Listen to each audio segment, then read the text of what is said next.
San Diego's mayoral election is just a few days away. Voters will head to the polls on Tuesday, February 11th.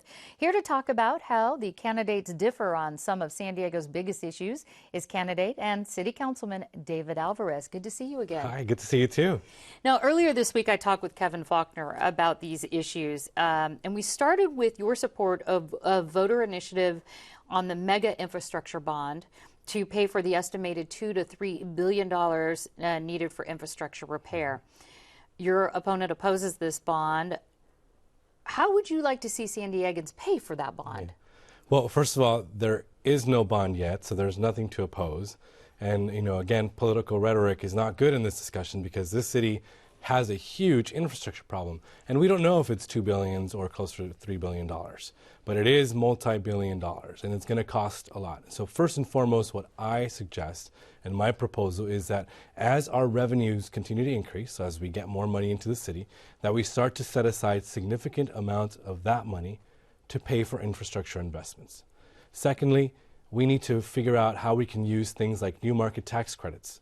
There are programs out there, federal programs, that allow us to use tax credits and other financial tools to build some of that missing infrastructure. And we have to create that partnership here in San Diego. That's what my plan calls for. Okay, so it isn't necessarily for a bond that is basically increasing taxes. Right. No, it's focusing on what resources are out there, how much money we're bringing in, and what the size of the problem is. And until we don't have a size of the problem, you can't talk about a bond. We just don't know what it is yet. It is going to be, over $1 billion, but what it is and what the priorities that San Diegans want to make sure we take care of. Do we want to build those fire stations first? Do we want to fix those roads first? Should we replace those sidewalks? What about street lights? What about the police stations? All of those are needs that we have to discuss with the public. Before we go that direction. That's right. Another issue where you differ, California's minimum wage will ultimately increase to $10 an hour shortly and then beyond that. In the meantime, you've applauded a suggestion to increase San Diego's minimum wage sooner than that.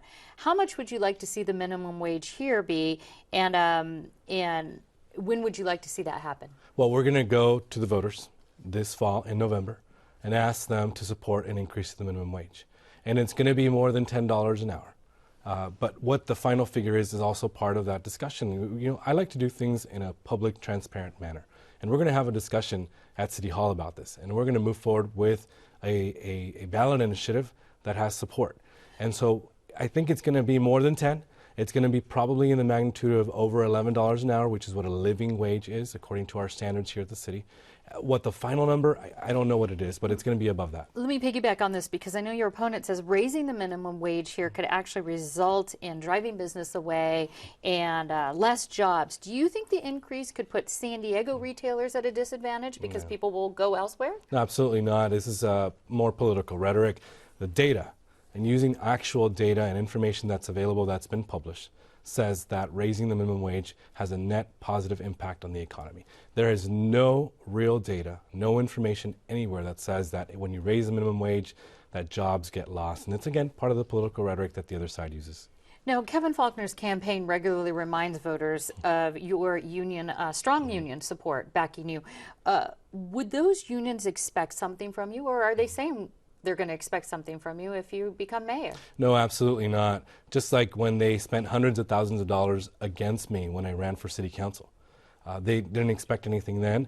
There's nothing to expect. The only thing that taxpayers and citizens can expect is for David Alvararez to be the best mayor, to do the best thing for the people of San Diego. And that's making sure that we use our taxpayers wisely, that we don't go back to the mistakes of the past, and that we invest in the infrastructure and in the neighborhoods the way people want it to be spent. And how would you invest in San Diego community? Specifically how? Raise taxes? What would you do? No, I have on my website, alvararezformayor.com, I have a 30-page document, and I put forward a proposal called Grow San Diego that allows us to invest our limited resources that we have in government and leverage private investment and philanthropic investment, because that's actually out there. There's people who want to invest in San Diego. There's organizations, nonprofits that want to invest, that help us create more jobs, have more small businesses, and more construction, more housing.